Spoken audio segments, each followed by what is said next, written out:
حاضرین، حالانکہ داغ نے جو دلی میں مشاعرے پڑھے یہ وہ ان کا آخری مشاعرہ نہیں تھا. ہوا یوں کہ 1856 میں مرزا فخرو کا انتقال جب ہوا تو داغ کو اپنے پورے خاندان سمیت رامپور منتقل ہونا پڑا. وہاں سے وہ آتے جاتے رہتے تھے.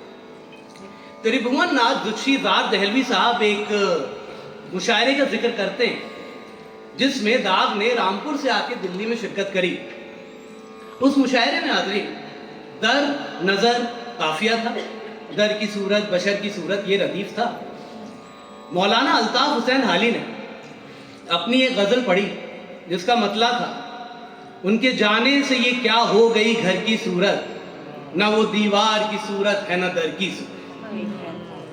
جناب میر مہدی مجروح وہاں موجود تھے، انہوں نے بڑھ کے انہیں گلے سے لگا لیا. بولے حضرت اس سے بہتر مطلع جو ہے زمین میں ہو ہی نہیں سکتا، یہ مطلع حاصل مشاعرہ ہے. یہ تو انہوں نے کہہ دیا. اس کے بعد شمع جو ہے وہ داغ دہلوی کے سامنے آئی. اب داغ دہلوی نے اپنا ایک شعر پڑھا جو اس غزل کا مطلع نہیں تھا کہ چھپ کے بیٹھے ہو اگر مجھ سے چلو یوں ہی صحیح، چھپ کے بیٹھے ہو اگر مجھ سے چلو یوں ہی صحیح، میں بھی اٹھنے کا نہیں پردہ در کی صورت. واہ سے گونج اٹھا مشاعرہ. میر مہدی مجروح آئے، انہوں نے بولا کہ بھئی آپ نے تو کمال کر دیا. اس بیچ میں کسی نے آواز لگائی کہ میاں داغ، نواب صاحب مطلع تو پڑھیے. داغ نے کوئی کان نہیں دھرے، اگلا شعر پڑھ دیا. وہ بھی مطلع نہیں تھا. اگلا شعر پڑھا، وہ تھا کہ اس کو دیکھے کوئی محفل میں یہ کس کی طاقت، اس کو دیکھے کوئی محفل میں یہ کس کی طاقت، ہر بشر دیکھنے لگتا ہے بشر کی صورت. اب تو صاحب وہ شور و تحسین و آفرین بلند ہوا کہ چھتیں اڑ گئی. میر مہدی مجروح آگے بڑھے اور انہوں نے ان کا منہ پہ ہاتھ رکھ دیا اور بولے کہ مرزا داغ اب میں آگے نہ پڑھنے دوں گا جب تک مطلع نہ سناؤں. بولے قبلہ آپ ہی نے تو کہا تھا کہ مولانا حالی کا جو مطلع ہے وہ حاصل مشاعرہ ہے. اب جناب میری کیا ضرورت کہ میں اس کے آگے اپنا مطلع پڑھوں. خیر خوب منت سماجت کی گئی. بہت کہنے پر انہوں نے اپنا مطلع پڑھا کہ بزم دشمن میں نہ کھلنا گلے تر کی صورت، بزم دشمن میں نمازہ چاہوں گا، بزم دشمن میں نہ کھلنا گلے تر کی صورت، جاؤ بجلی کی طرح آؤ نظر کی صورت. اب تو صاحب دھوئیں اڑ گئے، کان پڑے آواز نہیں آتی تھی.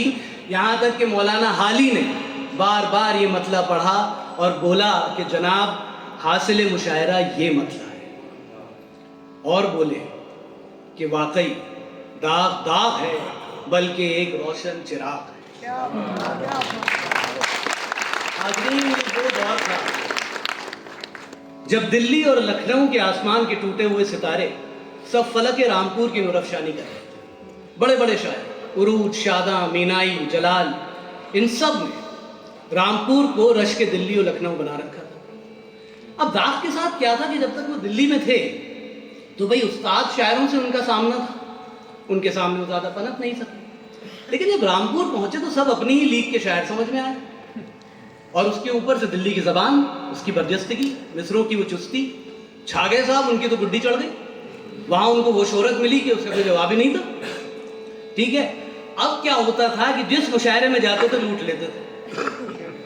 ایک دن منیر شکوہ آبادی بڑے شاعر، انہوں نے سر دربار روک لیا کہ میاں رکو ذرا، یہ بتاؤ کہ یہ جو تم اشعار پڑھتے ہو، ٹھیک ہے، یہ تمہاری زبان سے نکلتے ہی زبان زدے خاص و عام ہو جاتے ہیں، ہر آدمی انہیں یاد کر لیتا ہے، جھوم جھوم کے پڑھ رہا ہوتا ہے، اور ہمارا کلام ہم خون جگر ایک کر کے کہہ رہے ہیں، کوئی توجہ نہیں دے رہا.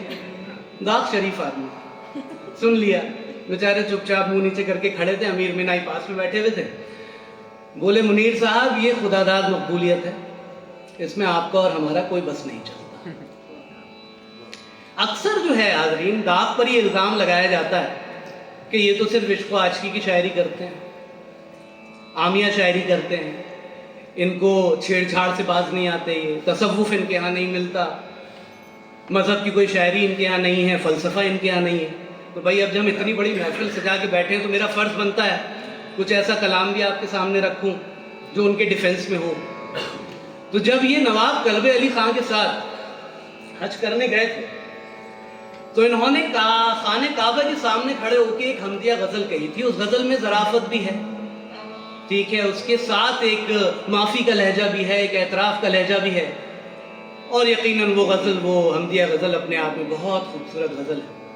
اننیا آپ سے گزارش کرتا ہوں.